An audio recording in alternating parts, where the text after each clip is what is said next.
Direct, le libre journal de la Résistance française. Bonne soirée à tous. Merci d'écouter Radio Courtoisie, il est 18h.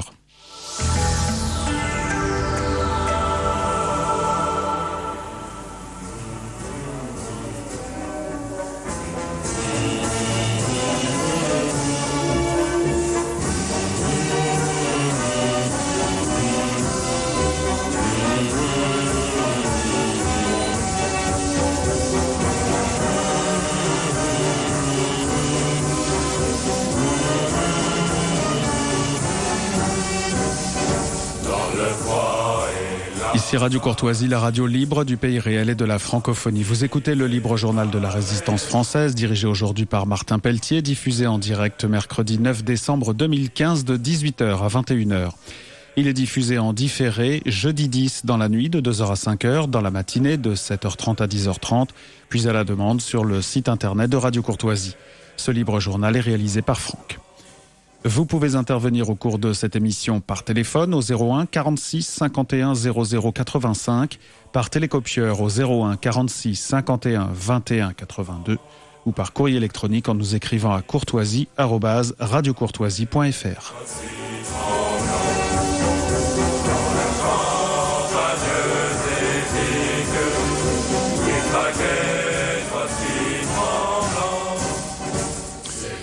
Bonsoir, Martin Pelletier pour ce journal de la liberté surveillée.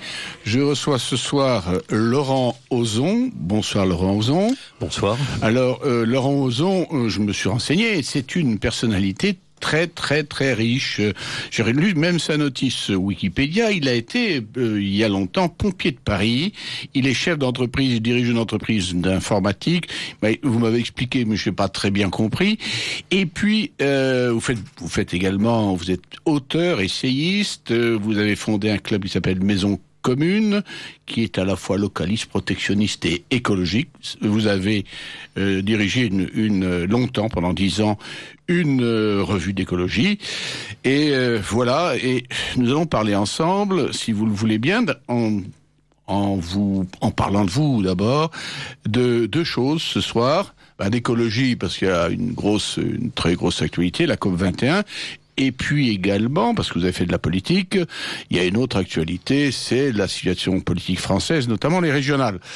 Alors, j'ai lu que votre ennemi, c'est l'humanisme anthropocentrique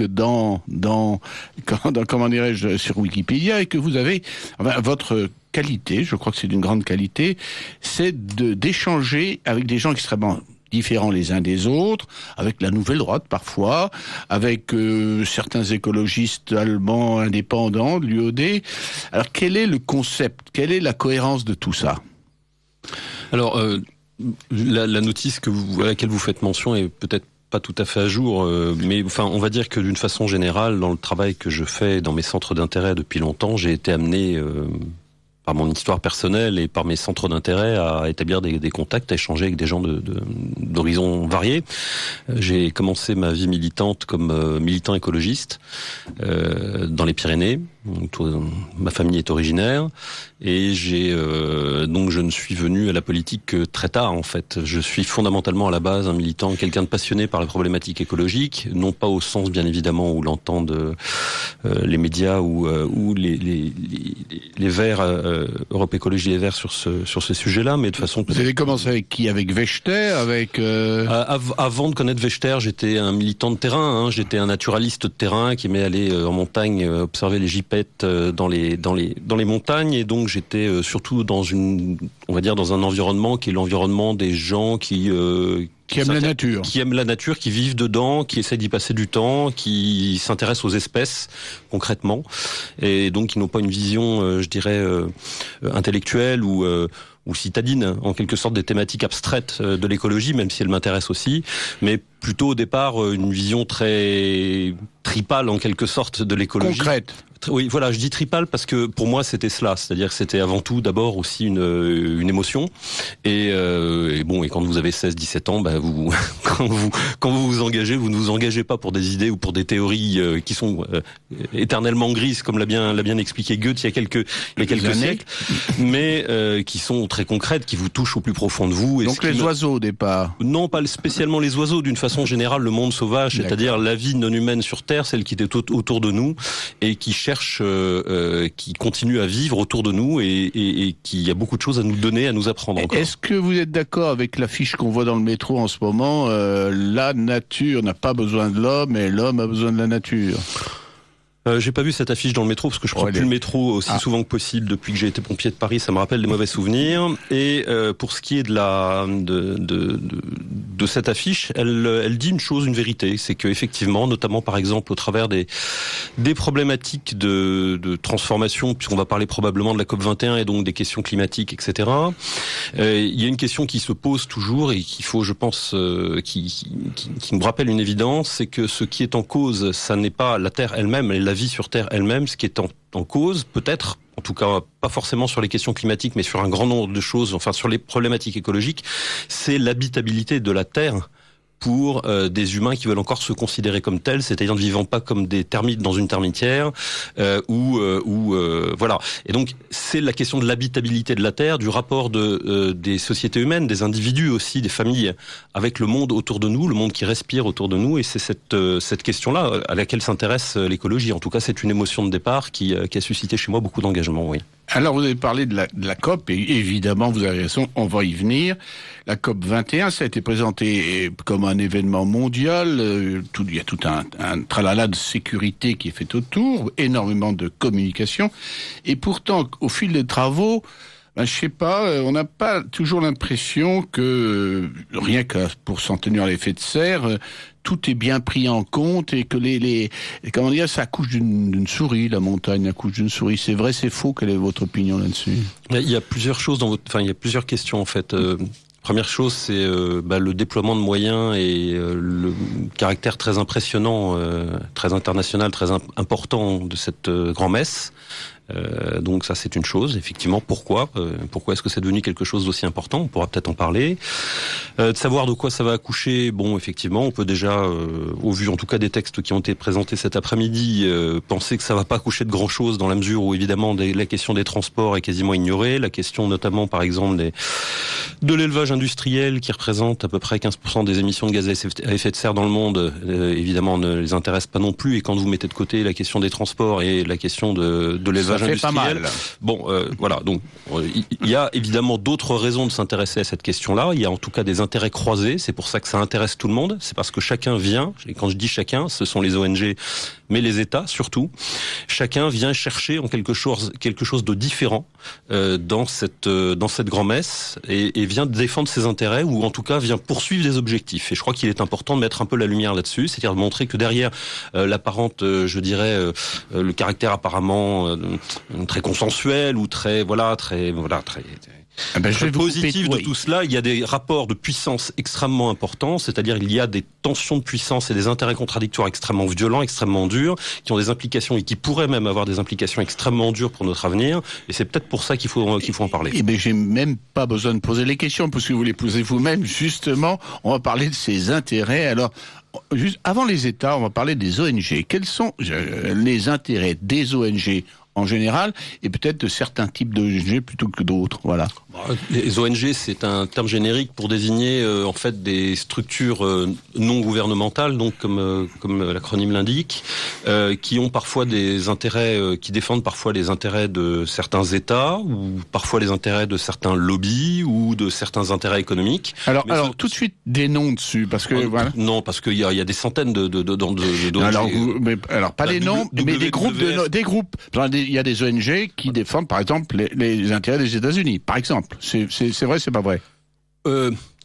C'est difficile de parler des intérêts des États-Unis. C'est-à-dire que, sauf à considérer que les États-Unis ont des intérêts clairement identifiables et clairement qui peuvent être... Voilà, je crois qu'il y a beaucoup de choses à l'intérieur des États-Unis et qu'il y a aussi à l'intérieur des États-Unis des luttes d'intérêts extrêmement féroces. Alors, des ONG qui représentent les intérêts de certaines grandes entreprises américaines ?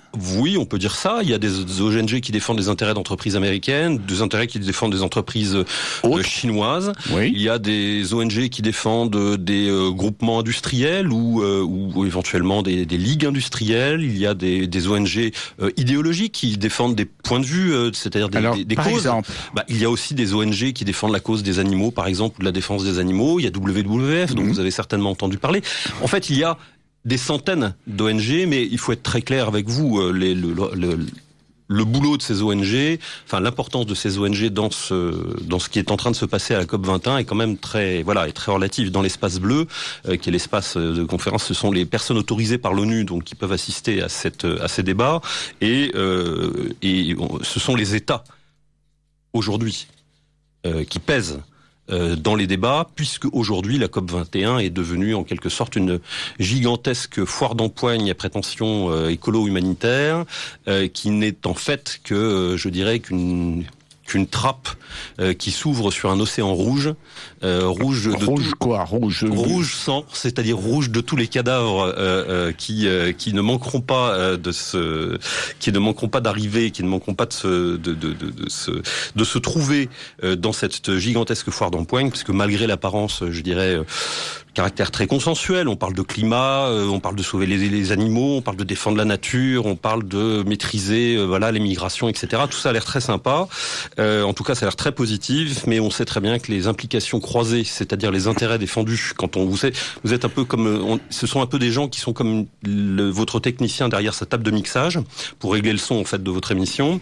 Eh bien, imaginez que vous êtes dans une pièce, l'espace bleu qui est un espace de débat, mais vous avez 190 ou 200 techniciens avec des tables de mixage, avec des curseurs qui peuvent ajuster et le déplacement d'un curseur sur un point ou un autre peut changer radicalement la vie d'un peuple, le devenir d'un pays ou éventuellement les rapports de force régionaux entre le Kazakhstan, j'en sais rien. Et je vous coupe pour vous relancer. Et c'est justement de ça qu'on va parler pendant quelques minutes parce qu'on a du temps et qu'il faut préciser parce qu'on voit très bien le schéma général, mais maintenant il faut être très concret parce que pour me faire comprendre à moi.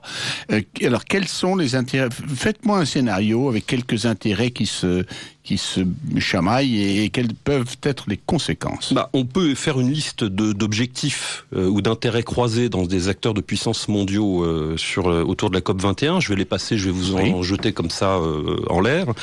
Il y a les plus évidents qui sont connus de tout le monde, donc favoriser le financement de la recherche sur les alternatives énergétiques. Donc il s'agit de débloquer des financements à l'échelle internationale pour pouvoir se passer des énergies dites fossiles, c'est-à-dire les énergies qui sont libérées à l'échelle géologique depuis par la civilisation humaine depuis maintenant une quarantaine d'années dans l'atmosphère, et donc qui sont susceptibles en tout cas d'impacter les équilibres, je dirais, les équilibres atmosphériques, pour faire simple, et donc les équilibres climatiques. Il y a évidemment un autre objectif qui est clair pour tout le monde, c'est le but, c'est d'influencer la législation des États. Et donc aussi la consommation des populations au profit des alternatives aux énergies fossiles. Donc là, il s'agit d'obtenir je dirais des mesures contraignantes pour les États, c'est-à-dire qui forcent les États à prendre des mesures contraignantes, donc des textes de loi, clairement, pour orienter la consommation. Les États et les citoyens. Et donc forcément les citoyens derrière. Il s'agit aussi d'engager les opinions publiques dans une problématique qui, alors je vais essayer d'être clair, mais dans une problématique qui induit de fait le souci planétaire, en clair. C'est-à-dire qu'au départ, le combat écologique est un combat extrêmement, comme je vous le disais, tripal. C'est-à-dire, mais maintenant, quand on se lave les mains, il faut penser à l'effet que ça a sur la planète. C'est ça, en gros. L'idée générale, c'est qu'on a substitué, enfin, c'est un des éléments, mais il y en a énormément d'autres. C'est une des conséquences de ça, c'est que on a planétarisé la conscience écologique. La conscience écologique est une conscience extrêmement terre-à-terre. Vous diriez peut-être, pour reprendre un mot que vous utilisiez tout à l'heure, identitaire, puisqu'elle se soucie de choses concrètes quelque part. La nature est un concept. Vous ne la rencontrez jamais en vous promenant. Vous rencontrez des arbres concrets, des paysages concrets, et vous vous baignez dans des cours d'eau concrets. Donc, la problématique écologique est au départ une problématique d'analyse, d'émotion, de réflexion et de proposition visant à préserver en quelque sorte la vie non humaine autour de nous et à trouver un équilibre en quelque sorte entre la puissance des hommes et le besoin de vie de ce qui nous entoure et dont nous avons besoin. Or maintenant, c'est pas du tout la problématique. Alors il y a eu un changement. Oui. Alors évidemment, l'effet COP21 et l'effet, je dirais, hystérie climatique, excusez-moi, c'est un peu excessif, mais bon, je crois qu'on peut parler de cela dans certains cas, c'est effectivement d'avoir planétarisé la problématique, d'avoir d'abord vampirisé les thématiques écologiques, c'est-à-dire ça devient le centre des problématiques écologiques alors qu'il y en a énormément d'autres, et simultanément, comme si tout se réduisait finalement, que la crise écologique se réduisait à une problématique climatique, ce qui est évidemment pas le cas, donc elle a vampirisé les thématiques écologiques, et simultanément, elle a en même temps pour effet de planétariser cette problématique-là et donc de pousser les opinions publiques à penser que les solutions se jouent à l'échelle planétaire. Et là, vous voyez où je veux en venir. Mais oui, justement. Mais alors, en fait, la vraie question, c'est pourquoi tout ça ? Alors, je vais terminer de répondre à votre question précédente. Oui, parce mais alors avec vous parlez fort bien, mais c'est très intellectuel. Redonnez des exemples concrets, toujours. Bien, là, on est en train de parler, par exemple, d'une problématique, d'un souci planétaire. Oui. Évidemment, qui légitime à terme, c'est qui peut être un des objectifs attendus, en tout cas par certains.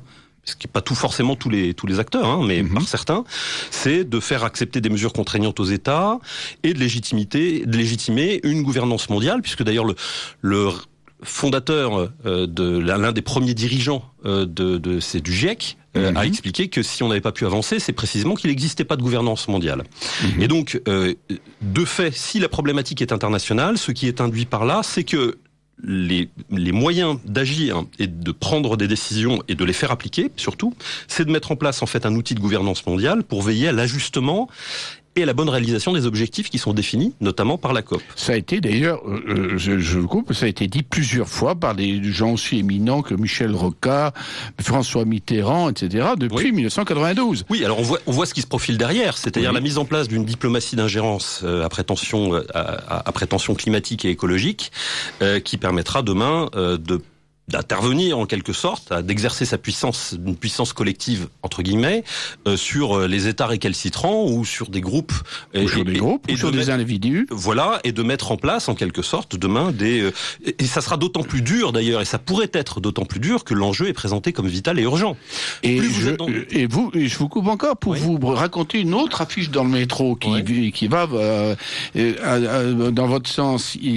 C'était donc hier, très belle affiche, par dizaines. C'est énorme ce qu'il y a comme publicité dans le métro là-dessus. Le climat change, non, nous devons changer. Et c'est ça l'injonction. Donc nous sommes. Est-ce que vous êtes pêcheurs ? Est-ce que nous sommes pêcheurs ? Est-ce que voilà, les États vont changer ? Alors vous disiez quelque chose qui m'intéresse beaucoup. Certains peuvent avoir comme premier objectif la planétarisation, le gouvernement mondial, et d'autres non. Est-ce que justement, j'aime bien cette notion de lutte d'intérêt. Est-ce que vous pouvez donner des informations sur cette multiplicité des acteurs et des intérêts, des objectifs. Notamment les pays africains, pour eux, la question de la gouvernance mondiale, j'ai inutile de vous dire que ça leur passe à 3 km au-dessus de la tête. Pour eux, le plus important, c'est de réussir à obtenir, grâce à ça, de faire payer les pays riches, des cotisations permanentes à leurs pays qui sont pauvres, et donc, en échange, d'une sorte de chantage à la préservation des écosystèmes. C'est-à-dire, je prends soin de ma forêt, je fais attention à mes éléphants, mais t'as intérêt à raquer. Bon, excusez-moi, je vous le formule de façon c'est comme ça qu'il faut parler. Voilà, c'est la lettre des chefs d'État africains hier à François Hollande, qui était emmené par Conté, donc qui dit clairement, que là, il est question d'allouer quelque chose comme 100 milliards par an, je crois, pour cela. Donc l'idée, c'est pour un certain nombre d'États africains, puisque c'est une réunion égalitaire, donc tout le monde est à égalité en théorie, dans les échanges.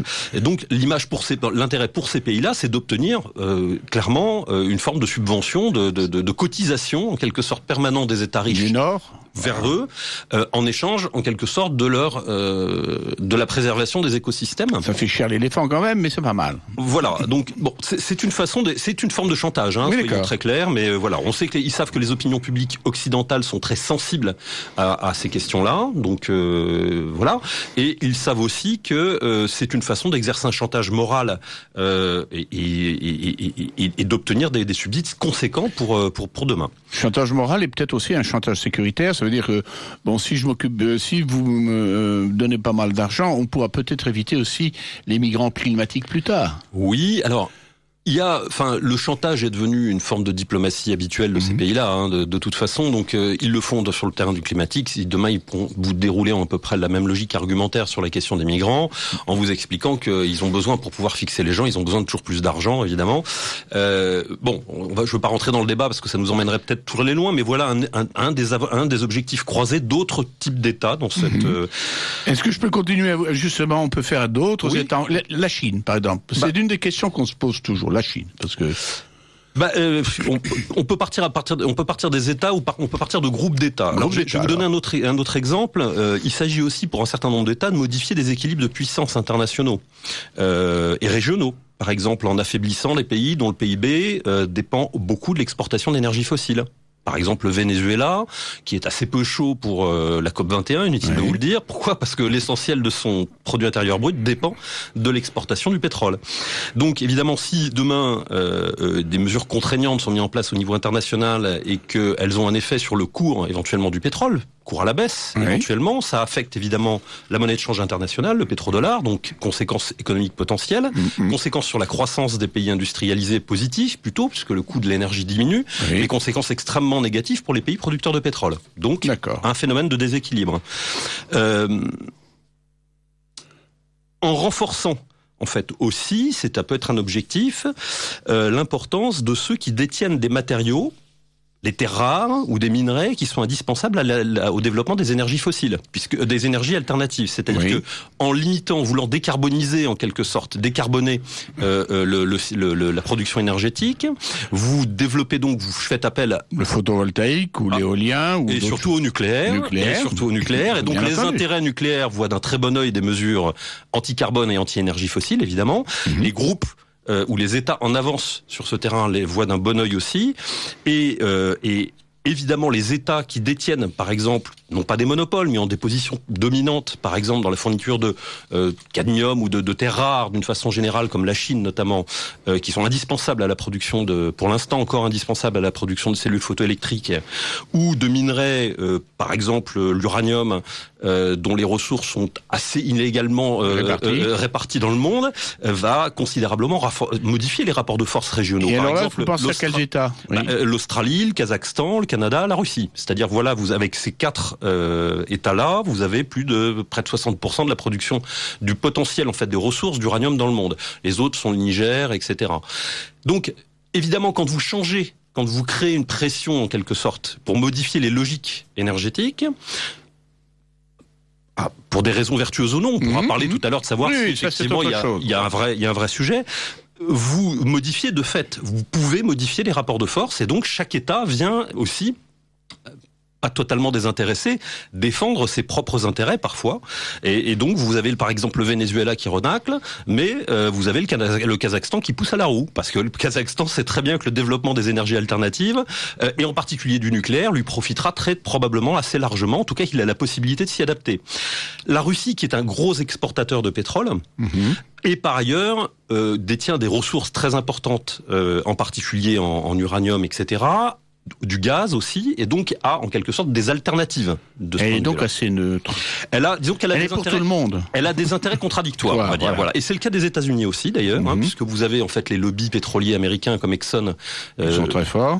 L'actuel président du GIEC d'ailleurs est une personne qui a travaillé chez Exxon, faut le savoir, je crois pendant 3 ans, qui est quand même Enfin bref, passons.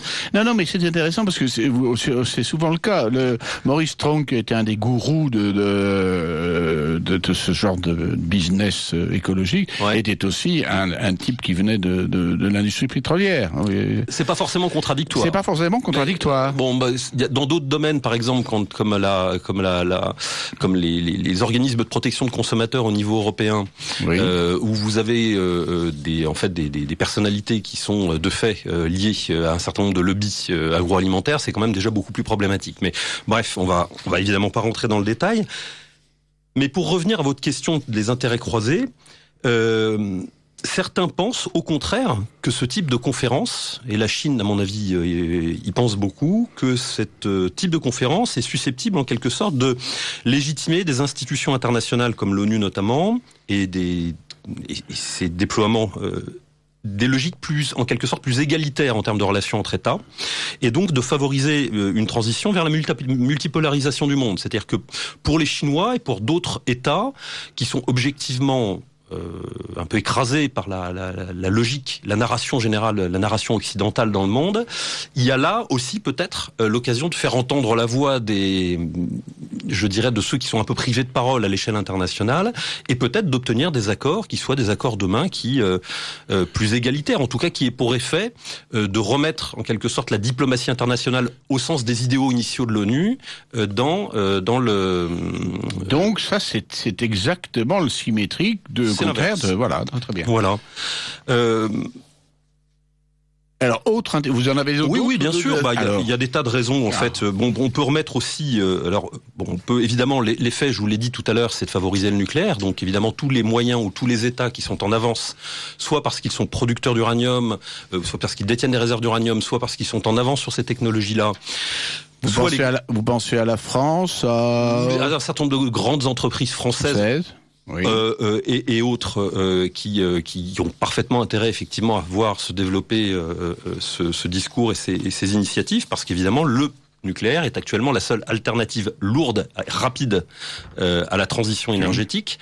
Ce qu'avait d'ailleurs noté un grand militant de la cause écologique qui a écrit l'initiative, qui avait écrit Gaia, qui s'appelait James Lovelock, qui est un scientifique anglais, qui avait expliqué que... Qui n'est pas toujours bien compris par nos écologistes français. Oui, c'est sûr.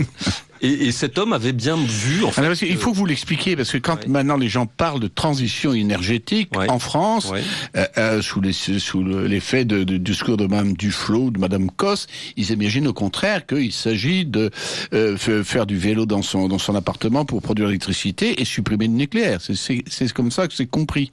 Oui. On peut comprendre un peu ce qu'on veut. C'est le propre des êtres humains d'ailleurs. Il y a des gens qui pensent aussi que tout cela va avoir un effet par exemple, ça va affaiblir les réseaux de pouvoir et les multinationales et les pays exportateurs de pétrole qui ont un effet... Qui ont des acteurs géopolitiques importants depuis quelques années. Voilà. Oui. Il y a qu'à voir la déstabilisation majeure au Proche et Moyen-Orient depuis quelques années à cause précisément et sous l'effet de l'action de ces États ou de ces multinationales. Donc certains pensent que moins le pétrole sera indispensable au cycle économique, et évidemment plus ces États, et en tout cas leur capacité de nuisance ou ces multinationales, s'affaibliront. Donc ça, c'est un objectif poursuivi par d'autres aussi, d'autres acteurs. Peut-être, voilà. Il y a aussi des objectifs plus vertueux, enfin de mon point de vue, si je peux me permettre. Allez-y, il y a peut-être du bon là-dedans quand même. On peut peut-être attendre, pourquoi pas, demain... la remise en question, par exemple, de l'internationalisation des échanges et de la libre circulation des biens et des personnes. Puisque... Vous voulez, ça serait la conclusion logique, une espèce d'autarcie générale. Alors, autarcie peut-être pas, mais en tout cas, la recherche, en fait, une transition vers des modèles économiques basés sur la relocalisation des activités humaines, la relocalisation des échanges économiques, ce que traditionnellement on appelle les circuits courts, et de la production énergétique aussi, pour des questions évidentes, c'est-à-dire que quand vous dépendez, on parlera de politique énergétique après si vous voulez, mais d'une façon générale, ce questionnement sur le modèle des énergies fossiles et l'utilisation à l'échelle quasiment géologique par l'espèce humaine des énergies fossiles pour alimenter fondamentalement un processus de globalisation économique, techno-économique planétaire, a pour effet évidemment d'avoir décuplé, centuplé la consommation et d'avoir favorisé aussi les déplacements et l'internationalisation des échanges. Donc à l'inverse, si on se pose des questions, on va réduire tout. Vous croyez? Donc ça pourrait avoir cet effet vertueux. En tout cas, c'est probablement le point à défendre, en tout cas d'un point de vue souverainiste et d'un point de vue, je dirais... Vous n'allez pas dire identitaire, mais moi je peux le dire. C'est plutôt souverainiste parce que la question qui est posée par là, c'est celle de la résilience des groupes, de l'autonomie et de la résilience des groupes sur le plan politique, sur le plan énergétique et sur le plan culturel, puisque c'est induit. Donc votre capacité en fait à satisfaire une partie importante de vos besoins par vous-même, logique dans laquelle est engagée notamment la Russie, est une des conditions. La souveraineté est à la collectivité. C'est plus facile pour la Russie que... Oui, parce que la liberté est à l'individu. On dit traditionnellement que... Voilà. Donc il y a aussi, on peut attendre de ce débat-là, pourquoi pas, la remise à plat, la remise sur la table d'une critique d'un modèle de planétarisation des échanges et la remise en question du dogme de la libre circulation des biens et des personnes. C'est en tout cas comme ça, moi, pour ma part, on peut le prendre. Que je le prendrai. Oui. J'ai une question tout à fait justement qui va en même temps. Ça, ça serait l'explication, enfin, la conséquence vertueuse. Mais pour revenir à la question pourquoi tout ça, est-ce que dans les intérêts croisés, l'intérêt le plus fort, ou du moins l'intention la plus longue, n'est pas au contraire la globalisation et la mondialisation et la volonté de gouvernance globale? Cher Martin Pelletier, j'aurais tendance à vous dire qu'on répond à cette question en fonction de ses obsessions. Je crois qu'il y a réellement des intérêts croisés, que les rapports de puissance ne sont pas si évidents que cela. Je crois par exemple, on se pose toujours la question de la nuisance de nos politiques, et j'ai tendance souvent je me rappelle souvent les échanges que j'ai eus avec un certain nombre de politiques de premier plan, et l'image que j'en ai gardée, c'était celle de l'incompétence et de la stupidité d'une façon générale. Des politiques. Donc, par exemple, faut rappeler aussi qu'un des objectifs pour les organisateurs de ces grands-messes, c'est aussi d'associer leur nom à une image positive auprès de leurs électeurs ou de leurs clients, d'ailleurs pour les multinationales. Vous savez qu'il y a des multinationales qui parrainent la COP 21, dont Volkswagen et un certain nombre d'autres sociétés qui sont parmi les plus polluantes du monde, Exxon, etc., associent leur nom à une démarche qui est perçue comme vertueuse par le grand public. Donc, de fait, qui à la fin tire les marrons du feu, c'est toujours le rapport de force qui le définit. Peut-être que personne ne tirera absolument les marrons du feu, mais une chose est sûre, c'est que ceux qui son épingle du jeu, parce que tirer les marrons du feu, c'est faire le sale boulot quand on se brûle les doigts. Vous avez raison.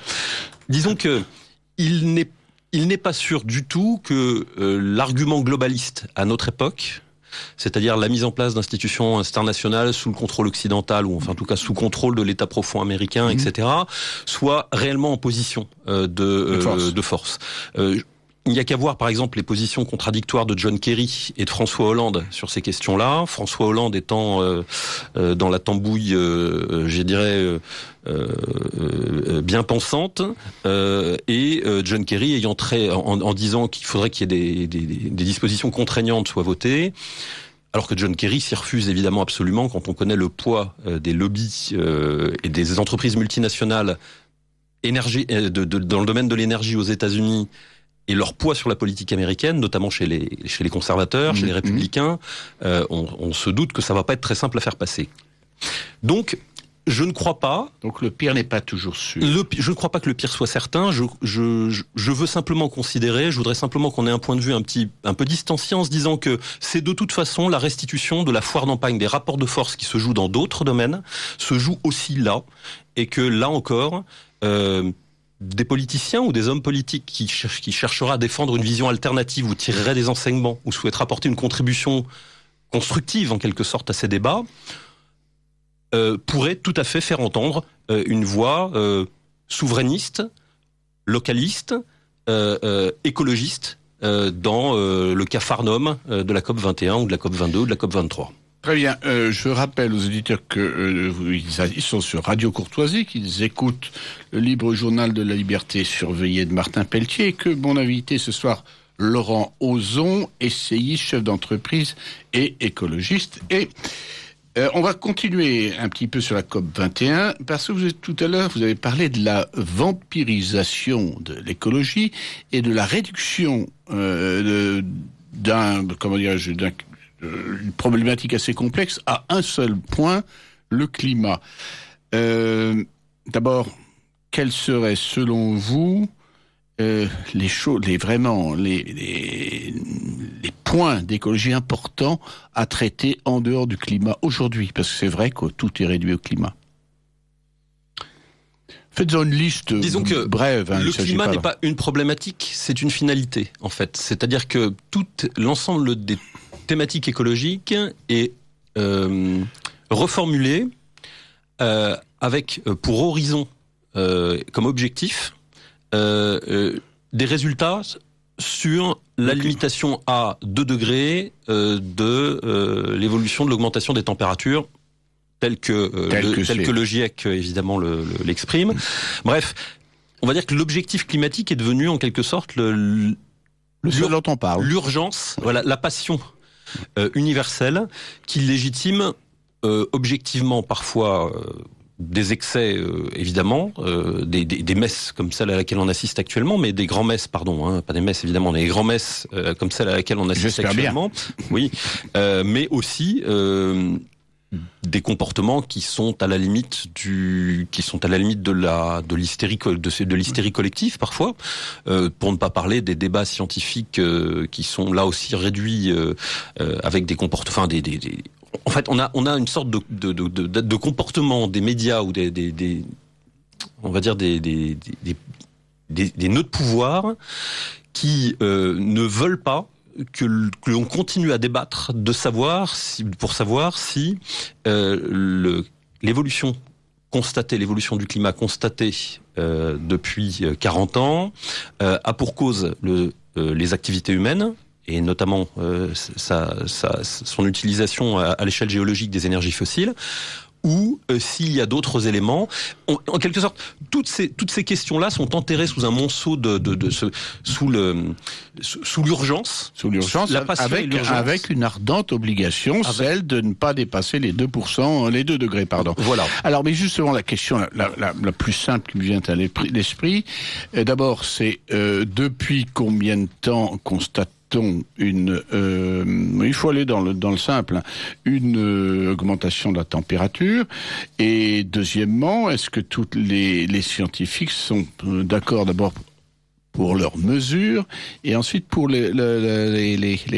sur l'évolution que ça peut avoir? Première chose, avant de passer sur la question origine de l'homme ou pas origine humaine.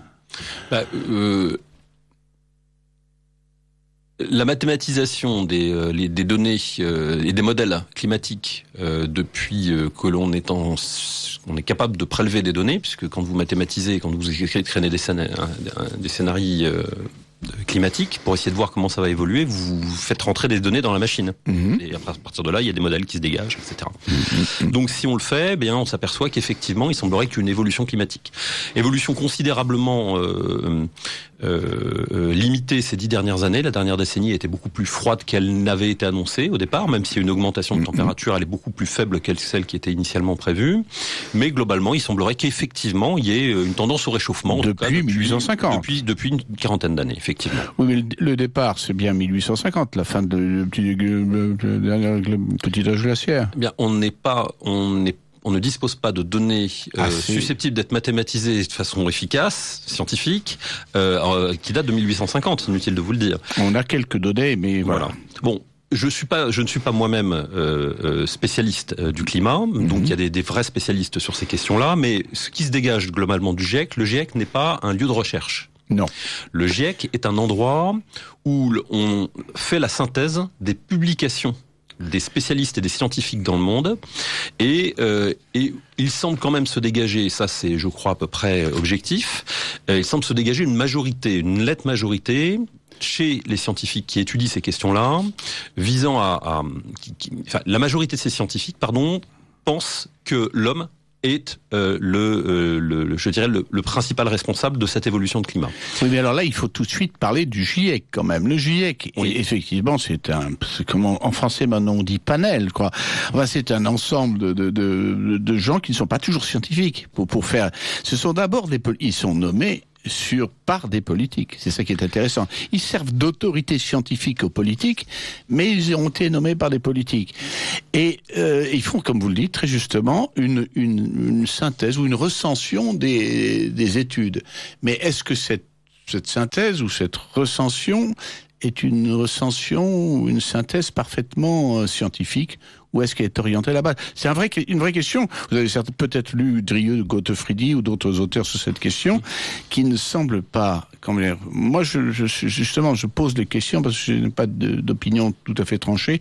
Ils ne semblent pas tout à fait convaincus que cette synthèse soit parfaitement honnête, pour dire les choses comme elles sont. Bon, je me suis contenté, n'étant pas un spécialiste des questions de climat, je me suis contenté simplement d'avoir une approche statistique. Et dans l'approche statistique, ce qu'on le relève, c'est qu'à peu près 60% des publications qui touchent aux questions de climat ne déterminent pas l'influence de l'homme, que 37% mettent en question clairement ou avancent clairement l'hypothèse ou défendent clairement l'hypothèse de la responsabilité des activités humaines dans les modifications de climat. Je parle des publications sur ces questions-là à l'échelon mondial, et que 2% considèrent que c'est l'inverse, que ça n'est pas le cas, et 1% qui ont un positionnement un petit peu différent, considérant que la question du réchauffement ne s'oppose même pas. Donc, n'étant pas scientifique, je préfère pas entrer dans parce que moi ce que je veux bien partir du principe que le boulot est pas forcément extrêmement objectif. Je pense que compte tenu des enjeux qui sont ceux du climat aujourd'hui et qui sont ceux notamment de ces réunions et que j'ai essayé de décrire dans la première partie de cette émission, au début de cette émission, je pense qu'il est parfaitement normal qu'il y ait des interactions entre le politique et le scientifique. Ça me paraît évident. Il y a aussi des interactions dans l'autre sens. On sait aussi qu'un certain nombre de scientifiques ont été financés, soutenus et ont été publiés par un certain nombre d'États exportateurs de pétrole ou d'entreprises dont les activités sont orientées sur la production et l'exportation de pétrole, pour au contraire mettre en doute la version du GIEC. Bien entendu, et vous mettez le doigt sur une question qui est fondamentale aujourd'hui et qui est très difficile de trancher quand on n'est pas soi-même scientifique ou même quand on l'est. C'est-à-dire que la science sert d'autorité, mais les scientifiques ne sont pas des hommes plus libres que les juges, les militaires ou les journalistes. Ce sont des hommes faillibles. Je me souviens d'une histoire sur l'observatoire d'Uccle en Belgique, qui avait justement, dans une question d'environnement sur le climat, volontairement truquer ces résultats. Ça a été découvert. C'était des gens qui étaient comme des professeurs de haute volée, mais qui avaient justement un lien politique. Et pour moi, c'est très angoissant. Parce que finalement, tout le discours qui est complet, qui roule, etc. Et après, on donne, 70% sont pour, 32% sont contre. Ça fait ça déjà 102, mais après... C'est 60-37. Oui, bien sûr, mais je fais exprès. Mais c'est-à-dire que c'est vraiment angoissant. C'est-à-dire qu'on ne peut... Je vous pose la question. Comment fondez-vous votre conviction dans une affaire comme ça ? Eh bien, je considère que si l'immense majorité des scientifiques estiment qu'il y a un sujet, c'est-à-dire que c'est une question qui pense que l'être humain a une influence sur les modifications du climat, je pense que ça n'est pas un scénario qu'on peut balayer du revers de la main, même si je suis bien persuadé, là où il y a de l'homme, il y a de l'hommerie, y compris chez les scientifiques. Je suis bien persuadé que l'avis des uns et des autres, les publications, les méthodes de communication ne sont certainement discutable.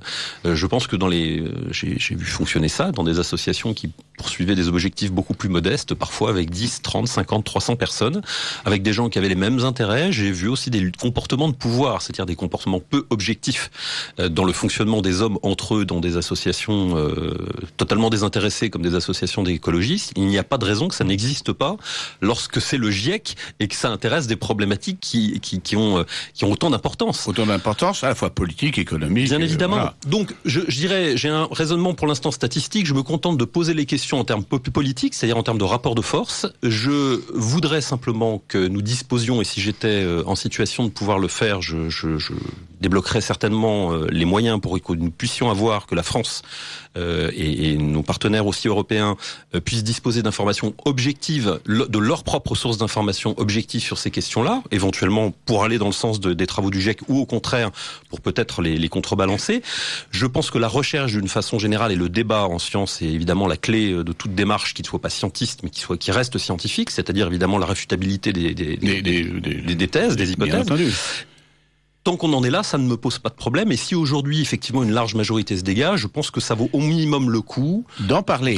Non seulement d'en parler, mais de se poser la question et peut-être de se bouger un petit peu. Se poser la question. Mais comme vous dites, de rouvrir le débat, alors que le débat, vous l'avez noté tout à l'heure à propos de la grand-messe, n'est pas permis. Par exemple, sur la question très simple des glaciers. On sait par définition, enfin par les mesures plutôt, que l'Arctique semble en train de fondre.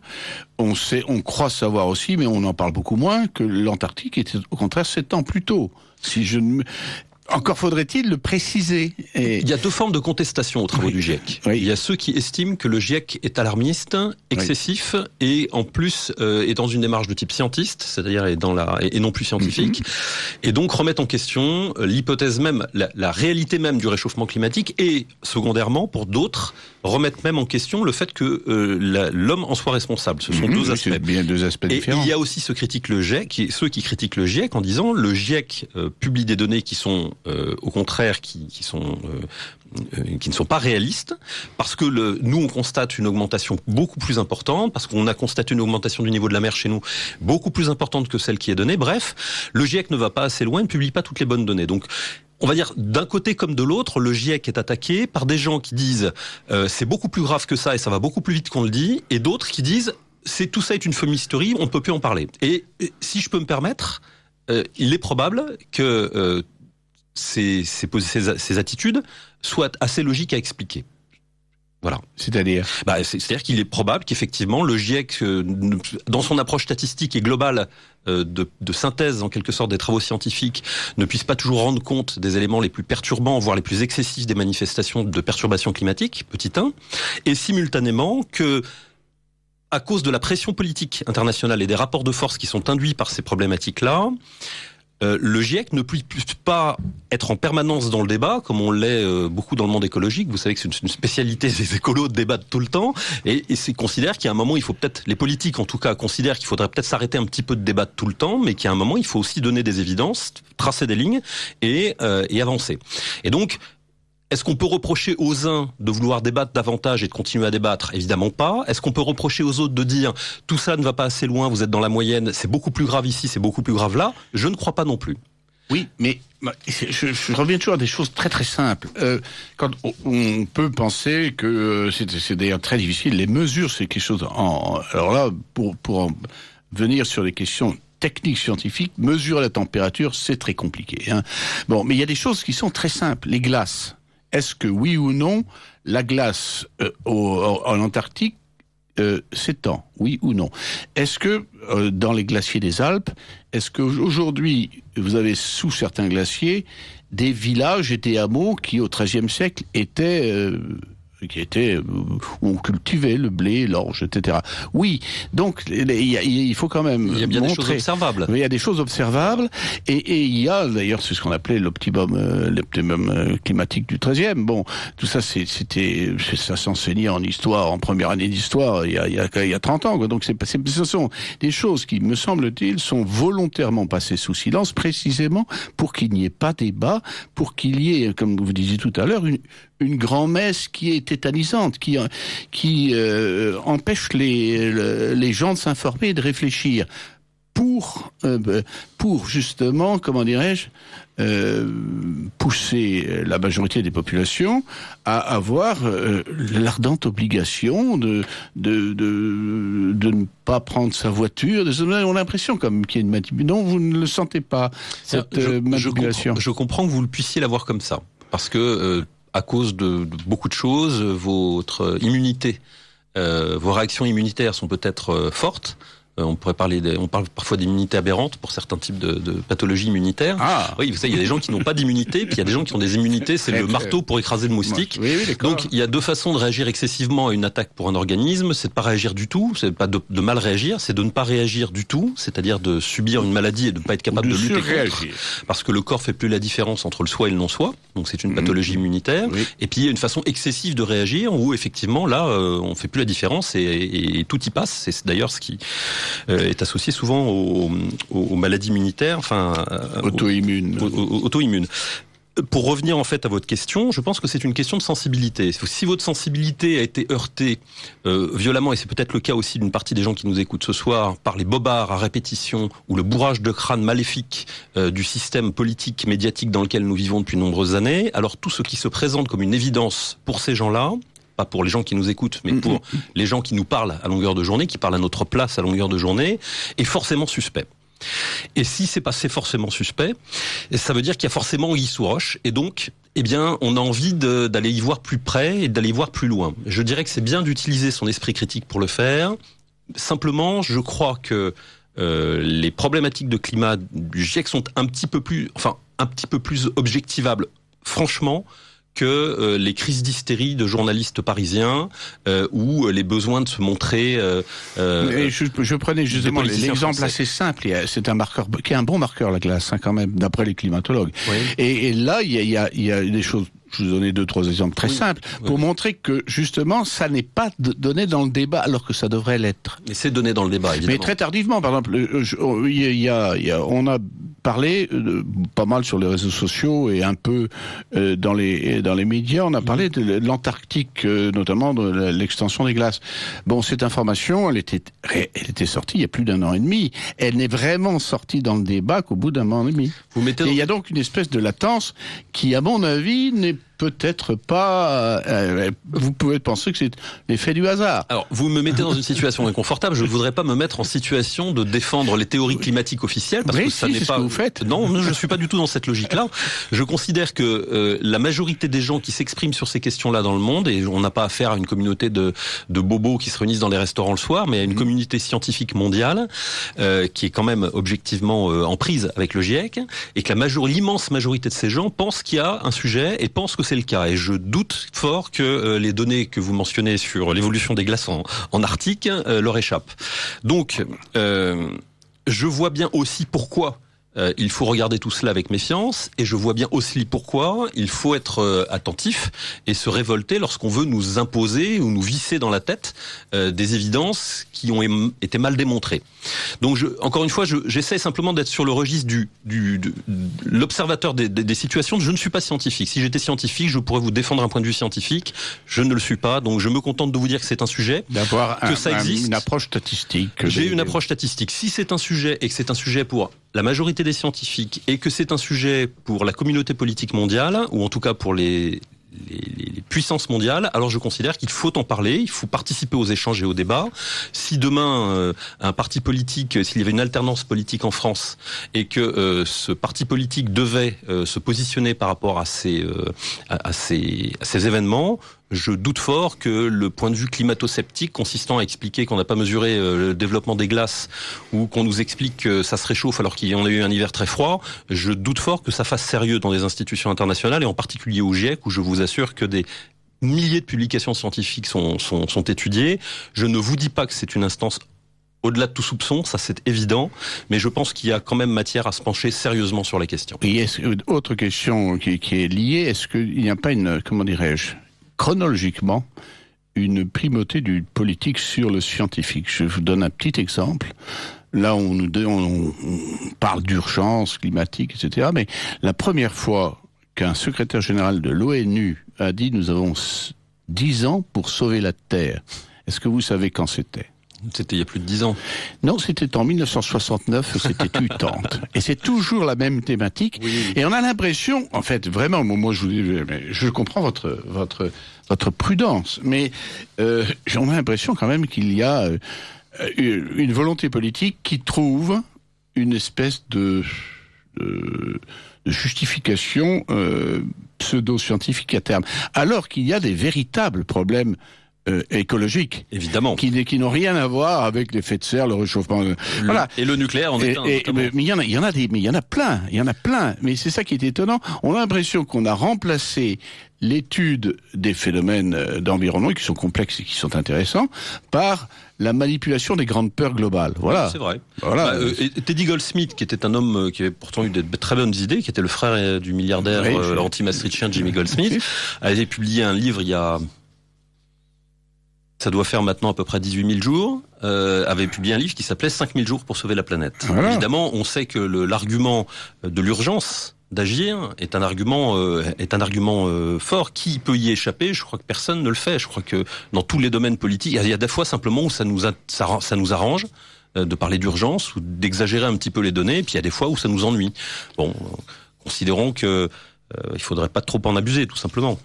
Alors on va parler un peu de comment dirais-je d'énergie, parce que dans toute cette question, l'énergie est très importante. J'ai notamment plusieurs, on a plein de messages d'auditeurs.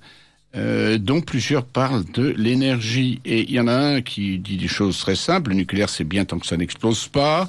Ça, c'est très bien. Et quelqu'un, au contraire, qui voudrait qu'on parle d'ITER, parce que c'est de la fusion à froid. Et puis, d'autres qui se posent un peu des questions sur l'empreinte carbone, les certificats d'économie d'énergie, etc. Est-ce qu'on peut faire un peu de pédagogie très simple sur justement l'empreinte carbone, sur où on en est et comment on va essayer de dépenser moins d'énergie et quel est l'avenir du nucléaire? Voilà, les 3 questions liées. Alors, si on peut prendre un tout petit peu de champ par rapport à ça pour l'englober dans la même approche, je dirais qu'il y a 4 aspects dont nous devons nous soucier si nous devons réfléchir à ce que devrait être une bonne politique énergétique pour un pays. Le premier, c'est celui, évidemment, dont on n'entend pas souvent parler, mais qui est peut-être le plus trivial, mais en même temps fondamental, c'est celui de sa compétitivité. Il y a une question qui se pose, c'est le coût de l'énergie. Parce que produire de l'énergie fait facile, mais quel coût vous la produisez, c'est évidemment très important, parce qu'évidemment, ça affecte l'ensemble de votre compétitivité économique. Et dans un monde où les échanges et la dépendance aux échanges est forte, si votre énergie coûte très cher, évidemment si le coût de cette énergie alternative, et même si elle est très vertueuse et très propre, je sais pas si demain on fabrique de l'énergie, une énergie fantastique avec des coquilles d'huîtres ou je ne sais quoi, si on produit de l'énergie et que son coût de production est trop élevé, alors ça n'est pas une alternative viable. Voilà, à un instant T. Ça, c'est clair. Le deuxième point qui doit déterminer une bonne politique énergétique, c'est la question de l'efficacité énergétique. Donc, on parle là de la disponibilité de l'énergie, c'est-à-dire en fonction des cycles. Il y a des périodes où on a besoin de beaucoup d'énergie, par exemple, à certains moments où il fait très froid, à certains moments où il fait très chaud maintenant aussi, avec les climatiseurs. Et puis, il y a des moments où... Donc là, vous êtes en train de dire que l'éolien, c'est très mauvais parce que ça marche que quand il fait chaud. Quand il fait froid, il n'y a jamais de vent. Ça pose la question du stockage de l'énergie, voilà, évidemment. Bien sûr. Il y a la question de la consommation énergétique. Donc, il y a aussi certainement aussi des questions, un effort qui est fait depuis un certain nombre d'années, mais qu'il faut certainement renforcer pour limiter, produire des outils ou des activités qui consomment moins d'énergie, qui soient moins énergivores. Et il y a la question de l'efficacité énergétique, c'est évidemment le rapport entre l'énergie dépensée pour produire quelque chose et l'énergie récupérée. Non. Donc la question. Il y a un 5e point que vous n'évoquez pas du tout, c'est je dirais la maîtrise nationale des sources d'énergie. J'y arrive. Donc le premier point, c'est le coût de l'énergie. Le deuxième point, c'est l'efficacité de l'énergie, disponibilité, consommation, efficacité énergétique. Le troisième point, c'est la souveraineté, évidemment, qui est un peu passé sous silence, pour ne pas dire davantage, par nos élites politiques, mais on sait bien pourquoi, ça fait pas partie de leur logiciel. C'est donc la question de l'autonomie d'approvisionnement des populations, des États, et ce que l'on pourrait appeler le souverainisme énergétique, c'est-à-dire la capacité de pouvoir satisfaire ses propres besoins avec un minimum de dépendance. Donc c'est une question d'alliance, tout simplement. D'alliance, c'est de la diplomatie. Sachant que l'autonomie est liée aussi à la nature du réseau de distribution. Par exemple, une petite incise. Lorsque vous faites du nucléaire, vous centralisez la production d'énergie quelque part. C'est-à-dire vous produisez de l'énergie en grosse quantité quelque part, mais après, ça veut dire qu'il devait être capable de la dispatcher. On n'est pas encore dans le dernier point, qui est la question de la résilience des risques sanitaires, etc. Mais vous voyez bien le problème que ça pose. C'est-à-dire que vous centralisez la production, donc vous confiez à un petit nombre de personnes le soin de produire de l'énergie pour une grande quantité de personnes et donc de l'acheminer. Et évidemment, quand on se pose la question de l'autonomie ou de la souveraineté énergétique, on peut se la poser au niveau de l'État. Certes, c'est-à-dire est-ce que j'ai demain de l'uranium qui me permet de qui je vais être dépendant si je produis ceci, de qui je vais être dépendant si je produis comme ça. Donc la question de l'autonomie et de la souveraineté de l'État, mais il y a aussi la question de la souveraineté des populations. Et si on voulait bien aborder les questions de souveraineté autrement que sous le point de vue étatique, qui est un peu le défaut de tous les souverainistes politiques en France, qui ne parlent toujours que de la souveraineté de l'État, si on pensait à la souveraineté des populations localement, c'est aussi le souci de chercher la relocalisation de la production énergétique, c'est-à-dire la capacité pour les familles, pour les petites collectivités, de produire leurs propres sources d'énergie et d'être aussi moins dépendants de sources de production centralisées. Ça, c'est le troisième point, c'est la question de la souveraineté et de l'autonomie énergétique. Oui, mais encore une fois, alors là, on est dans la transition politique là, mais il est évident que là, quand on parle de souveraineté, il faut voir à ce moment-là quel est non seulement au point de vue de la production d'énergie et de la distribution d'énergie, mais d'une façon globale, quel est le cadre d'exercice, le meilleur cadre et le plus grand cadre d'exercice des libertés du citoyen. Donc c'est une question, c'est est-ce qu'on est pour l'État-nation ou pas, par exemple. Un constat simplement, lorsque vous êtes à Nice, oui. Vous êtes quand même un peu plus proche de Gênes que de Lille. Oui. Voilà. Donc, si vous raisonnez en termes d'autonomie, en termes de cycle court, etc., vous ne pouvez pas ne pas vous poser la question géographique et la question des distances. Ça ne veut pas dire que l'État-nation est obsolète en tant qu'instance politique. Ça veut dire que sur les questions d'énergie, la question de la relocalisation de la production énergétique, c'est-à-dire la possibilité de satisfaire, de donner aux populations localement la possibilité de satisfaire leurs propres besoins, c'est aussi un facteur de résilience, c'est aussi un facteur d'autonomie, c'est aussi ce qui stabilise et conforte les populations, c'est-à-dire leur donne la possibilité de moins dépendre demain d'infrastructures nationales, de réseaux d'approvisionnement avec tout ce que ça induit. Ce souverainisme profond, parce qu'on parle de souverainisme tout le temps au niveau étatique, mais c'est une autre façon d'aborder la question du souverainisme. Ce souverainisme profond, c'est-à-dire qu'il n'est pas simplement pensé en termes politiques et étatiques, mais aussi de la famille, de l'individu, de la famille à l'État, c'est aussi une façon différente d'aborder les questions énergétiques. Et pas simplement de se dire, eh bien, si demain on avait une centrale nucléaire capable de produire de l'électricité pour toute la France, et voire demain pour toute l'Europe, et pourquoi pas un jour pour le monde entier, qu'est-ce que ça voudrait dire en termes de pouvoir pour nous ? Qu'est-ce que ça voudrait dire en termes de dépendance ? Qu'est-ce que ça voudrait dire en termes d'acheminement ? Est-ce que notre souveraineté profonde, finalement, ça n'est pas aussi d'essayer toujours de rapprocher le lieu de production de l'énergie de celui qui va l'utiliser? Eh bien, ça, c'est une question souveraine. C'est une question intéressante, mais est-ce que justement pour l'énergie et ça dépend aussi des solutions techniques qu'on prend, je pense à ITER, par exemple. Oui. ITER, vous me donnez quelques kilogrammes d'uranium et ITER qui marche, après je suis très tranquille. Je suis parfaitement autonome. Jusqu'à ce qu'il y ait un missile qui tombe dessus. Oui, je m'arrangerai pour que les missiles ne tombent pas dessus. Parce qu'à ce moment-là, vous arranger pour. Non, mais c'est évident que là, on est dans une vraie question politique. Est-ce qu'on a un État-nation ? Mais la question de la souveraineté, elle se décline un peu comme vous l'avez dit, mais elle se décline surtout. C'est la question que je vous pose. Est-ce que vous pensez que pas seulement pour l'énergie, mais globalement, l'État-nation est le meilleur cadre. Il n'y a pas de cadre parfait, on est bien d'accord. Mais le meilleur cadre de l'exercice de la liberté du citoyen et de la vie souveraine des citoyens. Je fais pas de fétichisme en termes d'organisation. Donc, ne faisant pas de fétichisme, je considère simplement qu'à notre époque, et compte tenu des enjeux de force et des rapports de force dans le monde, l'État-nation est le niveau auquel nous pouvons, encore aujourd'hui, recouvrer une forme de souveraineté et défendre nos libertés. Ça n'est pas pour autant, pas parce que on pense que l'État-nation est une bonne forme d'organisation politique, qu'on est obligé de penser l'ensemble des questions à l'intérieur de cet État-nation au niveau national. Vous pouvez, c'est pas... Bien sûr, mais il faut quand même... C'est comme ce sont des questions extrêmement lourdes. Par exemple, si...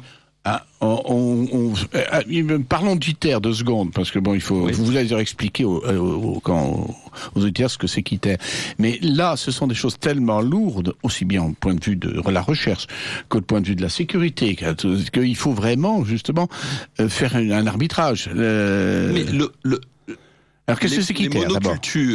Les monocultures, les monosolutions, les mono-énergies sont toujours très fragiles. Vous ne mettez pas vos œufs dans le même dans le même panier. Alors ITER, avant d'ITER, il y avait quand même un quatrième point qui définit ce que doit être une bonne politique énergétique. On a parlé de la compétitivité, c'est-à-dire du coût de l'énergie, de l'efficacité, donc la disponibilité, consommation, de la souveraineté. Le dernier point, c'est quand même un point important, et là je vais venir, et vous allez voir que c'est un rapport directement avec le sujet, c'est la question de la résilience, c'est-à-dire des risques sanitaires, de la fragilité des réseaux de distribution et d'approvisionnement.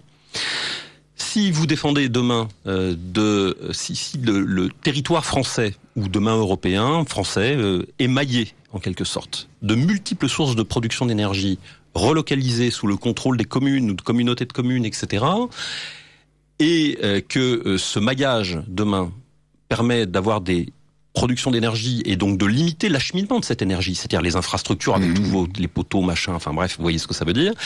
Eh bien, je crois nous n'aurions pas perdu en souveraineté, nous aurions gagné en souveraineté. Et si l'État, si les souverainistes, et dans leur logiciel, parfois un petit peu trop bodinier à mon goût, voulaient bien s'intéresser à cette thématique de la relocalisation et des circuits courts, non pas pour dire simplement on va faire du protectionnisme au niveau national parce que les circuits courts c'est ce qui est fabriqué en France, mais nom de Dieu, quand vous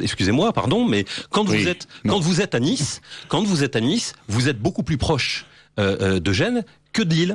Et donc, il faut se rappeler cela. Ça ne veut pas dire qu'il faut aller acheter à Gênes ce qu'on préférerait acheter à Nice, parce qu'évidemment, à Lille, parce qu'il y a évidemment des questions politiques et de préférences politiques qui peuvent déterminer des rapports de force et qui sont importantes. Mais la question de la relocalisation des activités humaines, ça n'est pas une thématique anti-souveraineté. C'est au contraire un approfondissement de la souveraineté de l'individu à la collectivité politique. Et c'est ça qui permettra demain d'avoir des États qui ne dépendent pas de gros nœuds d'approvisionnement, de gros nœuds énergétiques, de gros nœuds de production agricole avec une sorte de... et qui nous engageront... Alors je vois très bien votre logique, mais alors pour l'énergie, c'est plus complexe quand même, parce que d'accord, sur le principe, c'est des petites unités pas très dépendantes, voilà. Mais avec quoi la bicyclette mais comment vous avez oublié le pédalo. Le pédalo, mais sérieusement, certainement pas l'éolien, ou alors je suis mal informé, parce que vraiment, là, c'est un truc que j'ai un peu bossé, je vois vraiment pas. Le macro-éolien, non, c'est-à-dire l'éolien géant réinjecté dans les circuits d'EDF et subventionné par l'argent public c'est objectivement une mauvaise solution, mais l'éolien domestique est une très bonne solution. Comme dans les films américains Oui, comme dans les films américains, c'est-à-dire, oui, effectivement, mais il n'y a pas que dans les films américains. Dans le sauvage aussi. En Russie, vous trouvez ça un peu partout aussi. L'éolien domestique, la production domestique avec la géothermie notamment, par exemple, qui est une source d'une manière... À Paris, vous ne pouvez pas. Dans ma maison, à la campagne, oui, dans les Pyrénées, avec les gypaètes. Eh bien, oui, mais la France n'est pas que Paris, d'abord. Et ensuite, quand on aborde la question de la politique énergétique, on ne pense pas exactement la façon les besoins énergétiques de la région parisienne comme ceux de la Creuse ou comme ceux de... Non. Comme ceux de l'Alsace. Bien entendu. Mais pour les grosses métropoles, l'éolien ne marche pas. Alors qu'est-ce qu'on va prendre? Bien, il y a énormément d'alternatives. Donc, moi, je suis par définition, mais quand je dis moi, je suis la plupart des personnes qui sont penchées sur cette question-là évacuent, je dirais, d'un revers de main votre question en disant je suis pour le mix énergétique. Alors ça veut dire tout le monde il est d'accord. Voilà, comme dirait l'autre. Donc et une vraie réponse. Bon, alors parlons un petit peu. Je voudrais pas qu'on finisse comme un peu par la politique. Ouais. Alors là, on va passer. Voilà, la transition énergétique, c'est quoi pour vous? La transition énergétique, c'est le fait de continuer à rester curieux, de développer des technologies qui répondent aux 4 points que je vous ai donnés: résilience, souveraineté, coût et efficacité, efficience énergétique. Il suffit de les trouver. Eh bien, oui, mais ça existe et on ne trouve que ce qu'on cherche. Et je pense que la responsabilité de l'État, notamment, la responsabilité politique, c'est d'affecter des besoins et de coopérer aussi avec d'autres entités politiques pour nous faire avancer sur ce terrain-là, et je crois que si demain ces décisions, cette volonté, ce volontarisme politique a pour effet de nous affranchir des Frankenstein du Moyen-Orient ou d'un certain nombre d'intérêts de multinationales du pétrole et nous permettre de garder, de mieux maîtriser et de pouvoir décider chez nous de ce qui est bon pour nous, parce que nous ne sommes pas sous la coupe de tiers, je pense que ça ira dans le bon sens. C'est bien de parler de souveraineté, de parler de monnaie, etc. Mais dans une pyramide de Maslow, vous voyez ce que c'est une pyramide de Dans une pyramide de Maslow, le premier besoin, c'est celui de rester en vie, en sécurité, et de s'alimenter et de boire. Eh bien, Primum vivere. Exact. Eh bien donc, si demain vous voulez éventuellement un recours à votre souveraineté monétaire, c'est très bien, mais en attendant, il va falloir continuer à nourrir votre population et à ce qu'elle puisse continuer à se chauffer. Et si vous dépendez de l'approvisionnement médicaments ou de l'alimentation pour bétail du Brésil ou de la production d'énergie ou d'uranium du Niger, votre autonomie est, on va dire, menacée. Pour le moins. En particulier si vous êtes dans des situations de tension internationale ou dans des relations problématiques. Je vous rappelle que les États-Unis ont, depuis une 50aine d'années, je crois, décrété près de 198 blocus dans le monde, qui ne portent pas toujours ce nom-là. Voilà. Certains ont fait des millions de morts, d'autres ont fait des dégâts économiques.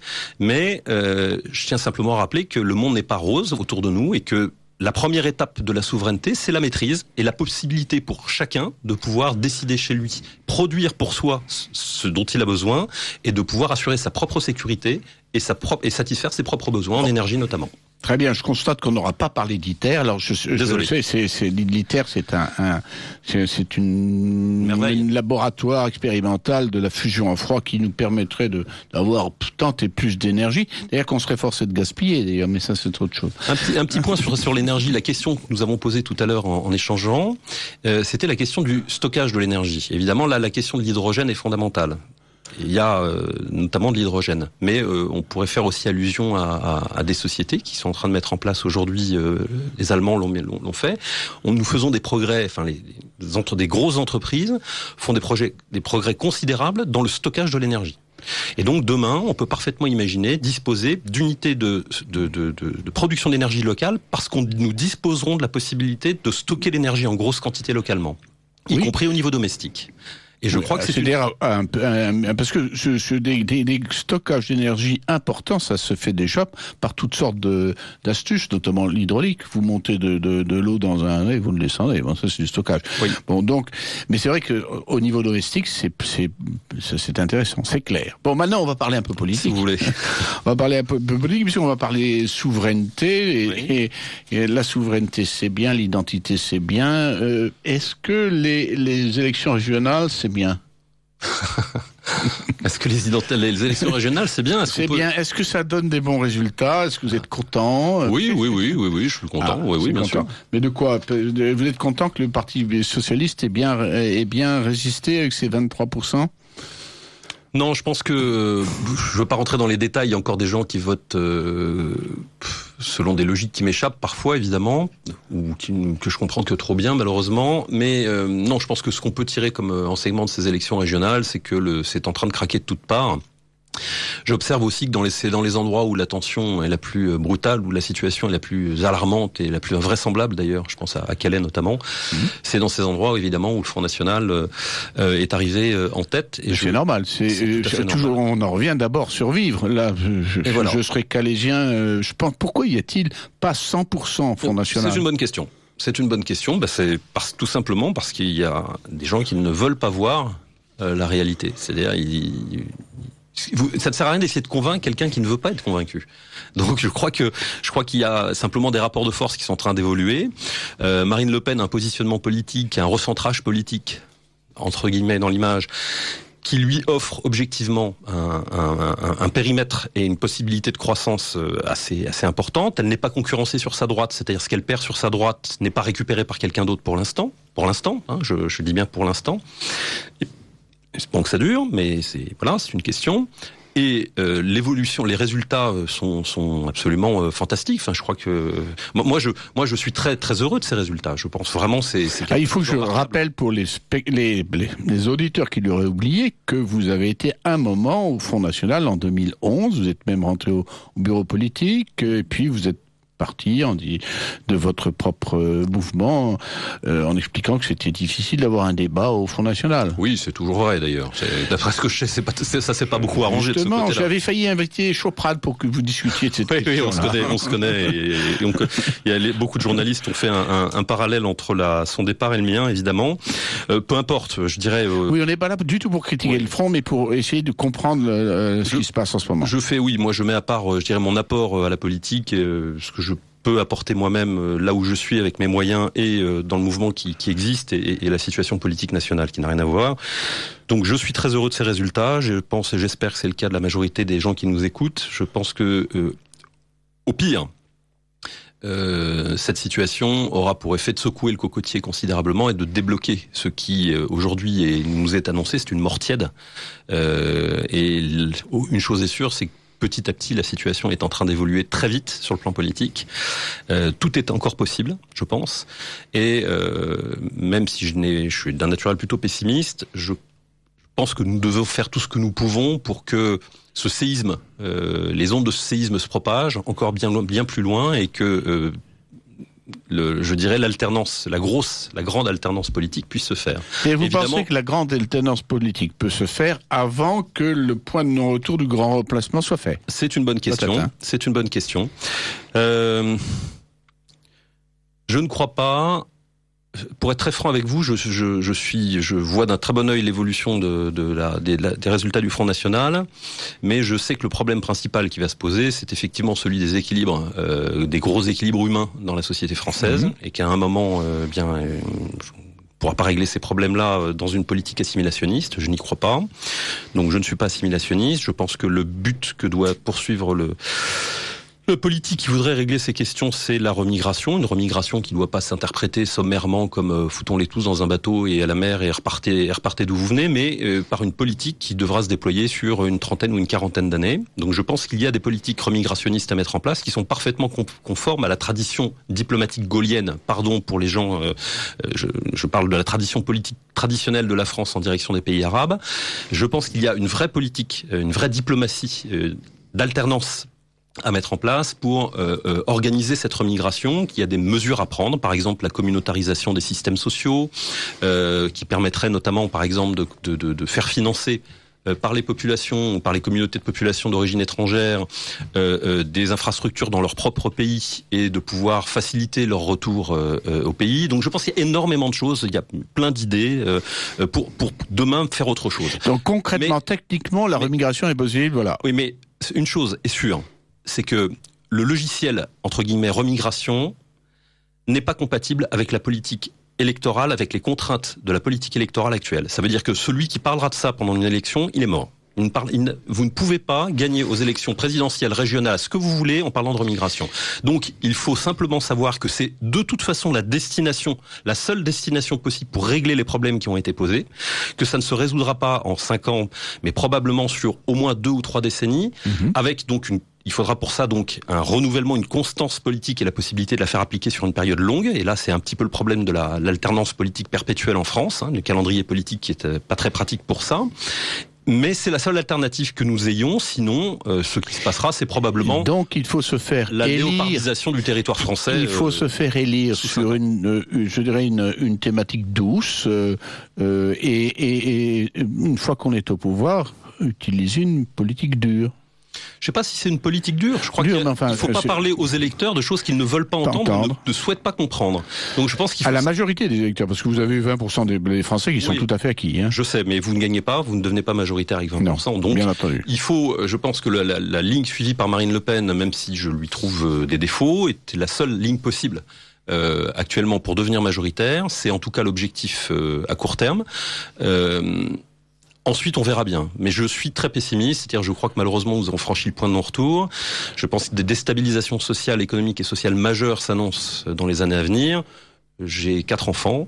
Je ne souhaite rien de mieux que la paix et l'épanouissement, mais je sais aussi que nous avons été très loin dans la déstructuration, très loin dans l'immigration, très loin dans l'urbanisme anarchique, très loin dans la dépendance économico-financière, et que ça va être très dur. Donc concrètement, ça veut dire que si, par hypothèse, le Front National ou quelqu'un d'autre d'ailleurs, élu sur une ligne qu'on vient de définir, mettait en œuvre une politique de remigration, qu'est-ce qu'il peut se passer ?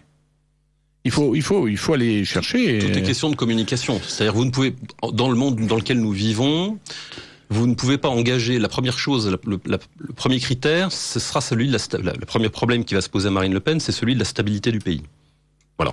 Donc, la première chose auquel elle va devoir faire face, c'est comment garder le pays à l'équilibre, c'est-à-dire comment éviter une explosion dans un certain nombre d'endroits. C'est une question qui se pose déjà à tout le monde. Bien sûr, mais c'est une question qui se pose à tout le monde, qui se posera à elle instantanément, et nous ne trouverons pas de réponse à ces questions-là, par des discours incendiaires, par des propositions excessives, mais en renouant le contact de façon différente et ferme avec des pays avec lesquels nous devons rétablir des relations diplomatiques saines, c'est-à-dire pas des relations de culpabilité ou des relations basées sur le racket, et sur des chantages dont on parlait tout à l'heure.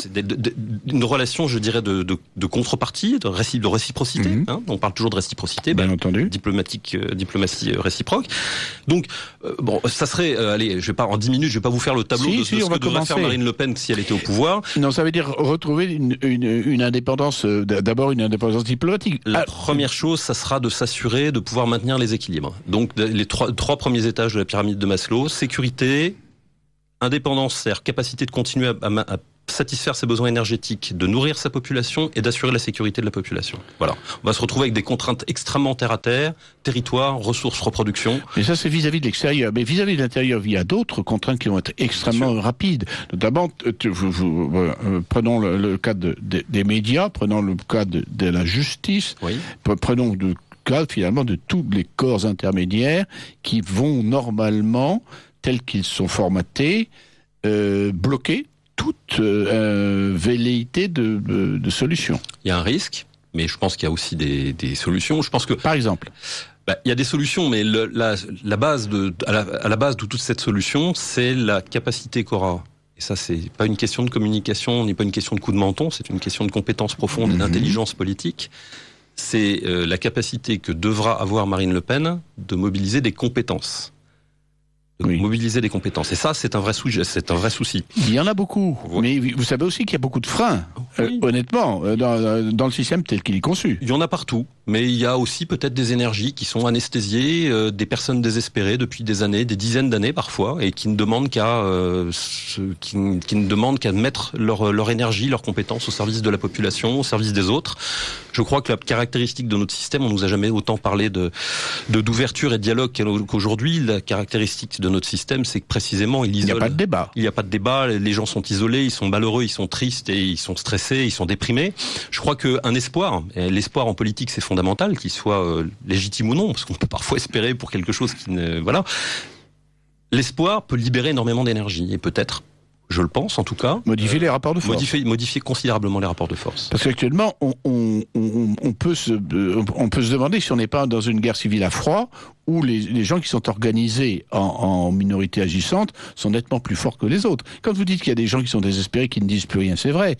Mais en face, si vous voyez par exemple tous les lobbies de l'invasion, par exemple, prenons des choses comme le GICI, la CIMAD, etc. Oui. C'est organisé, ça. Oui, c'est facile à régler ce problème-là. Ah, comment faites-vous?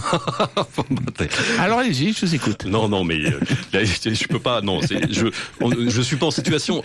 Je me méfie de la. Chien qui aboie ne mord pas. Vous voulez garder vos dents bien. Je me méfie de la politique fiction. Je crois qu'on ne dit pas à l'avance ce qu'on doit faire, on ne dit pas à l'avance ce qu'on va faire, sauf dans le cadre nécessaire de la communication électorale. Là, la question de savoir ce qu'il faudra faire avec ces organisations qui ont des activités qui sont contraires à l'intérêt national et contraires à l'intérêt de la population et des populations autour d'eux, c'est probablement de les considérer pour ce qu'elles sont. Des ennemis. C'est-à-dire les adversaires de la population, qui les finance, qui leur fournit des locaux et qui leur permettent de vivre. Ces gens-là, il faut comprendre que derrière ces réseaux-là, ce sont des modèles économiques. Vous avez en fait une ribambelle de modèles économiques et que si vous coupez court, comme l'a fait Poutine notamment en Russie, et je ne crois pas que ça fait hurler un peu dans les chaumières, dans les médias occidentaux, mais si vous arrêtez de financer, de donner des locaux ou de financer ces groupes-là, vous allez voir que le problème il va être réglé très vite. Très peu de ces associations, de ces militants continueront à travailler gratuitement. Ça c'est clair. Donc, et vous venez de dire vous venez de prendre Poutine, louer son saint nom comme exemple, mais justement, ça criait dans les médias occidentaux. Donc, il y aura la question des médias aussi. Il y a le problème de la narration collective. Oui, ce que vous appelez la narration collective. Oui, la question de la maîtrise de notre narration collective. C'est-à-dire notre possibilité de pouvoir nous raconter nous-mêmes. C'est vrai que c'est un sujet. De fait, les médias ne nous racontent plus. C'est-à-dire expriment, déforment bien évidemment la réalité et n'expriment pas le sentiment de la population. Le décalage qu'il y a entre les opinions des journalistes et des médias et celles des Français est évident pour tout le monde. Pays égal et pays réel, ça n'a jamais été plus d'actualité qu'aujourd'hui. Simplement, je crois aussi que ces gens-là ont besoin de travailler. Il y a aussi des modèles économiques derrière. Et je crois que ces gens-là ont besoin d'être financés. Ces gens-là ont besoin de soutien. Ils ont besoin d'avoir des locaux. Ils ont besoin de pouvoir, dans leurs locaux, de pouvoir continuer à travailler parce que leurs locaux sont conçus pour continuer à avoir des activités médiatiques, par exemple. Il y a énormément de façons indirectes d'arriver, en fait, à laisser les médias faire leur boulot, c'est-à-dire en toute liberté dans une société toute liberté.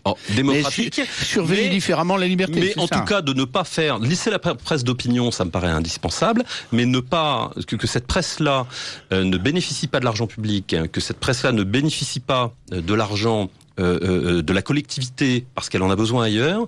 ça me paraît être aussi une façon de limiter. Puis peut-être aussi de donner de l'argent, de financer des moyens d'expression, que ce soit dans le domaine de l'art ou dans le domaine des médias, qui sont ceux de la population et qui lui permettent à nouveau de s'exprimer elle-même. C'est-à-dire de ne pas passer par les courroies de transmission des écoles de journalisme ou des multinationales de la communication ou des 7 milliardaires qui détiennent l'intégralité du paysage audiovisuel français pour s'exprimer. Voilà. Parce que c'est pas en Russie, ça. C'est pas en Russie que 7 milliardaires détiennent à eux seuls la presque totalité des moyens d'expression. Rappelez leur nom, il faut rappeler. Inutile. Mais c'est quand même fort. Google est votre ami. Comment? Mais c'est quand même fort. Bon, alors, vous demandez quoi dans ça? Vous demandez le ministère de l'Intérieur et de la Culture? Non, je ne demande rien du tout. Je suis père de famille industrielle, j'ai déjà beaucoup d'activités. Je constate simplement, j'essaie de voir le côté positif des choses. Je sais que ça va être dur. Je sais que ça va être compliqué, mais je pense que les alternances politiques qui s'annoncent sont susceptibles de libérer l'énergie des Français. Nous sommes un peuple qui, malgré les sacs de pierre énormes que nous avons sur le dos depuis 40 ans, c'est incroyable ce que nous arrivons. Eh bien, par notre travail, par notre ingéniosité, nous réussissons quand même à rester un pays fort, un pays puissant, relativement, évidemment. Oui. Relativement. Il faut pas exagérer. Imaginez si un politique demain, si des politiques demain pouvaient libérer ces énergies. Eh bien, je crois qu'on peut rêver de cela. l'espoir fait vivre. Et je crois qu'on a besoin d'espoir. Il faut essayer de tenter cette chance-là. Nous n'avons pas d'alternative, je crois. Et les résultats de dimanche dernier, c'est pour vous, ça libère un peu l'espoir. Forcément, bien sûr. Parce que il y a quand même, il faut toujours retomber dans la tambouille après ces grandes envolées. Est-ce que vous croyez que ça va continuer? Est-ce que c'est possible? Oui. Est-ce que ça va être suivi des faits? Parce que c'est très intéressant de voir comme les uns et les autres s'agiter. On verra bien. On verra bien. Ça, c'est une superbe réponse. Il faut faire. Je pense qu'il faut faire tout ce qui est en notre pouvoir, en tout cas pour ne pas contrarier cela. On peut avoir des différends avec Marine Le Pen, avec la ligne qu'elle suit politiquement. On peut s'agacer. C'est mon cas. J'imagine, mais c'est le cas de beaucoup de personnes qui ont vos convictions, sans doute. On peut avoir toutes ces parfaitement légitimement cette impression-là, mais je crois qu'il faut fonctionner comme un joueur de billard fonctionne avec ses boules. C'est-à-dire qu'il n'y a pas d'affect particulier à mettre là-dedans. Je crois qu'il faut avoir un rapport pragmatique à la politique. Est-ce que l'évolution et l'accès et la perturbation résultant de l'arrivée, de l'approche du Front National, des instances politiques dans le pays, est susceptible de changer la donne, de perturber les rapports de force, de renouveler et de créer l'espoir dans la population? Je pense que oui. Bon. Je crois pas au miracle, mais je pense que ça vaut le coup d'essayer, en tout cas. Oui, mais alors, vous êtes en train de désespérer à la fois le MEDEF et l'Église qui est en France, parce que vous avez vu les... Attendez. Je suis patron, mais je ne suis pas adhérent au MEDEF. C'est-à-dire, j'ai toujours refusé d'y adhérer. Pourquoi? Parce que je me sens plus proche des gens avec lesquels je travaille que d'autres chefs d'entreprise. Donc, voilà. Alors vous voyez que nous avons parmi les comment ça sera probablement la dernière question parce que l'heure tourne. Parmi nos auditeurs, des gens dont il faut relever l'espoir parce que quelqu'un me dit personne ne peut envisager ce programme à ce jour. Bien sûr, mais il n'y a pas, on ne peut pas être élu dans un système comme le nôtre aujourd'hui en disant, en expliquant ce qu'on veut faire, comment on peut résoudre tous ces problèmes-là, ou en collant à la sensibilité écorchée vive d'une petite partie de la population. Il faut s'adresser à l'ensemble de la population. Nous n'en sommes pas tous au même niveau de sensibilité. Certains ont les antennes très longues parce qu'ils ont une sensibilité à fleur de peau. Ils ont déjà décelé il y a 10 ans, 20 ans, 40 ans pour certains d'entre eux. 40 ans. Et ce qui allait se passer. Et ceux qui ont ces antennes très longues sont en même temps hypersensibles et donc très réactifs, évidemment. Des chats. Comme des chats, tout à fait. Et donc je crois qu'il faut il faut respecter cela, mais comprendre qu'en politique, on doit s'adresser à tous. Je crois que Marine Le Pen fait ce qu'elle peut là où elle est. Je crois que la vraie question, le vrai souci qu'elle doit avoir, c'est cette question des compétences, c'est-à-dire cette capacité qu'elle aura ou non, et ça, à mon avis tout reposera là-dessus, à mobiliser non seulement les énergies, mais organiser les compétences pour effectivement organiser l'alternance politique. Eh bien, merci Laurent Ozon. Je vous rappelle qu'on est sur Radio Courtoisie. Merci à vous.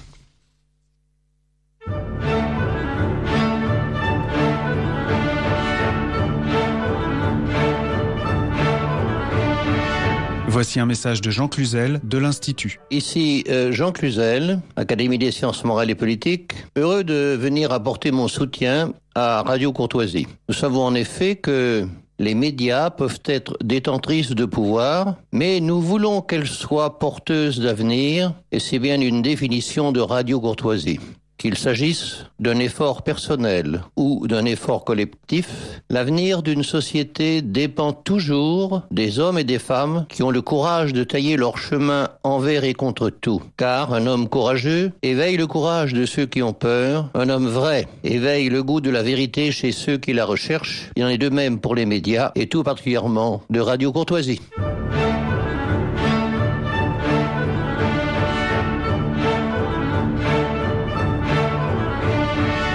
C'était un message de Jean Cluzel de l'Institut. Soutenez Radio Courtoisie, adhérez à notre association. Envoyez votre chèque à Radio Courtoisie, 61 boulevard Murat, 75 016 Paris ou rendez-vous sur radiocourtoisie.net. Vous écoutez Radio Courtoisie, la radio libre du pays réel et de la francophonie, programme national. À Paris, en DAB+, et sur 95,6 MHz, à Caen sur 100,6, à Chartres sur 104,5, à Cherbourg sur 87,8, au Havre sur 101,1, au Mans sur 98,8. Pour toute la France, l'Europe de l'Ouest et l'Afrique du Nord, par satellite sur Canalsat et TNT-Sat, et pour le monde entier, par Internet sur radiocourtoisie.fr.